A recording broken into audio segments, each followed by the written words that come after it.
दोस्तों, आज वीडियो बनाने का मकसद ये नहीं कि आप तक खबर पहुंचानी है, बल्कि वीडियो बनाने का मकसद ये है कि आज जो सवाल मैं रखने जा रही हूं उस पर आपकी क्या राय है। दरअसल मध्य प्रदेश के मंत्री हैं, बीजेपी के नेता हैं विजय शाह, जिन्होंने कर्नल सोफिया की तुलना एक आतंकवादी की बहन से कर दी है। अब ये कहां तक आपको जायज लग रहा है? और मैं सवाल भी कई रखने वाली हूं। हो सकता है ये सवाल मेरे उन लोगों को खराब लगे जिन्हें लगता होगा कि मैं किसी पक्ष की बात रखने वाली हूं, लेकिन ऐसा बिल्कुल भी नहीं है।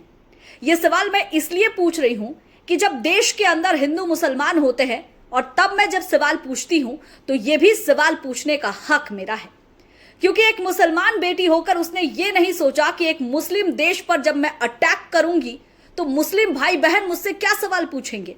उसने देश का साथ दिया, और जब देश का साथ दिया है तो क्या बीजेपी के नेता मंत्री का इस तरह का बयान देना कि आपके पास हमने आपकी बहन को भेजा है, यानी क्या सोफिया कुरैशी आतंकवादियों की बहन है, ये बोलने से पहले उन्हें 1000 बार सोचना चाहिए। और बीजेपी को भी इस पर लगाम लगाने की जरूरत है, जिनके नेता मंत्री इस तरह के बयान देते हैं। क्या इससे देश में दोफाड़ नहीं होगा? क्या वो लोग बीजेपी से अलग नहीं होंगे जो आज सच्चे देशभक्त बने हैं और आतंकवाद को यह संदेश दे रहे हैं कि भारत का हर एक मुसलमान हो, हिंदू हो, सिख हो, ईसाई हो, भारत के साथ है, क्योंकि वो भारत का नागरिक है, ना कि हिंदू मुसलमान है। चलिए आपको उनके बयान भी सुना देते हैं कि किस तरह से उन्होंने बयान दिया है और इस बयान के क्या मायने निकाला जाए। उन्होंने हमारी बेटियों के सिंदूर उजाड़े थे, वही कटे पिटे लोगों को हमने उन्हीं की बहन भेज करके उनकी ऐसी की तैसी करवाई। अब बीजेपी नेता के इस तरह के बयान किस मायने में सही समझा जाए? हालांकि उन्होंने माफी तो मांग ली है, लेकिन उनकी माफी भी एक तरह से अजीब ही नजर आ रही है।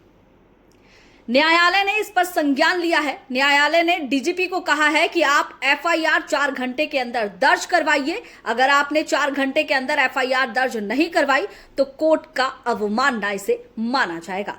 खैर, देखना होगा कि इस पर क्या एक्शन होता है, लेकिन सवाल बीजेपी के लिए भी अब खड़े हो रहे हैं, क्योंकि बीजेपी ने ऑपरेशन सिंदूर किया और ऑपरेशन सिंदूर को लेकर उसने बहुत बड़ी ताकत दिखाई, नारी शक्ति को सामने रखा और एक मुस्लिम बेटी को सामने रखा।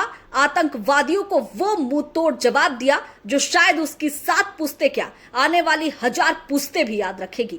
लेकिन इसलिए अगर किसी के बारे में बोल रहे हैं तो बहुत सोच समझ कर बोलिए, खासकर उसके बारे में जिसने आपके देश की लाज रखी हो। फिलहाल मेरा ये वीडियो आपको कैसा लगा कमेंट करके जरूर बताइएगा।